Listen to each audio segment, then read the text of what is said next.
Hi, this is Cynthia with Productivity Partners at ProPartnersInc.com. Today's podcast is on potholes, not the kind you find in the streets, but the kind we run across in our day-to-day work environment, the ones that kind of help veer you off the road. In employee surveys, do you know what ranks higher than getting a new boss? Feeling more in control of your workspace and time. Why? Because feeling more in control by making choices about how you spend your time helps pave the way for more focus to get more of the important things done. A certain level of satisfaction based on a sense of accomplishment. You might even finish your workday early. However, there are times when not making choices about how to manage your time causes what I call productivity potholes. Learning to manage productivity potholes by making different choices helps contribute to the feeling of being more in control of your workspace and time. One productivity pothole is clutter. Get organized, you hear?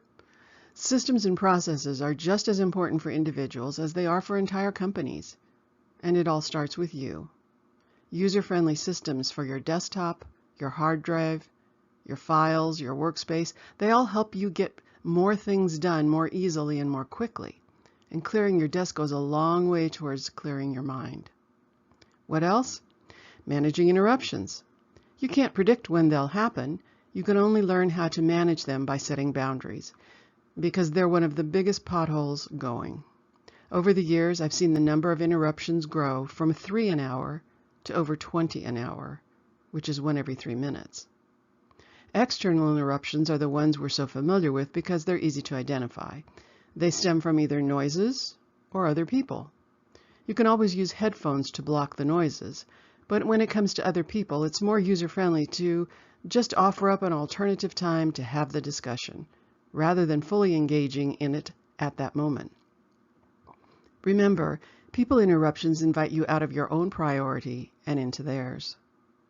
Internal interruptions, on the other hand, are something we cause ourselves.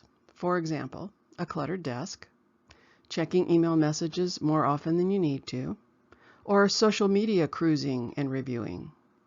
Make the choice to remove as many internal interruptions and distractions as possible and manage the remainder. Another pothole? Micromanaging. Learning to delegate is a way to leverage time to work on your own priorities, which tend to be broader and more strategic in nature. The tendency to micromanage comes into play when you're feeling maybe uncomfortable about not knowing the status of a project. Easy enough to resolve. Set up weekly project update meetings, or what I call huddles. They can be short, 15 minutes or less, and develop some standard broad-based questions that you can ask, such as, what was your win this week? What do you see as challenges this coming week? What's up for next week? And how can I help you?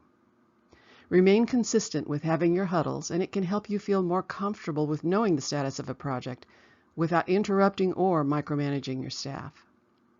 And last, but certainly not least, is the pothole of procrastination. It's a real time management deal breaker. You could create ways to manage the potholes I've already mentioned, but if you consistently stop from taking action, nothing really changes, does it? Procrastination is a habit, and with all habits, it takes small, consistent steps to change them. Next time you hear the procrastination whisperer, take a different action by taking one small step towards action rather than inaction.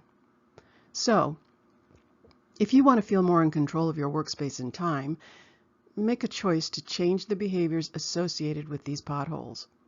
Learn to manage choices as they show up in your workday. Make the decision to create a space for yourself to spend more time focusing on what's important. It's not magic, it's just a different choice. Until next time, this is Cynthia with Productivity Partners, signing off.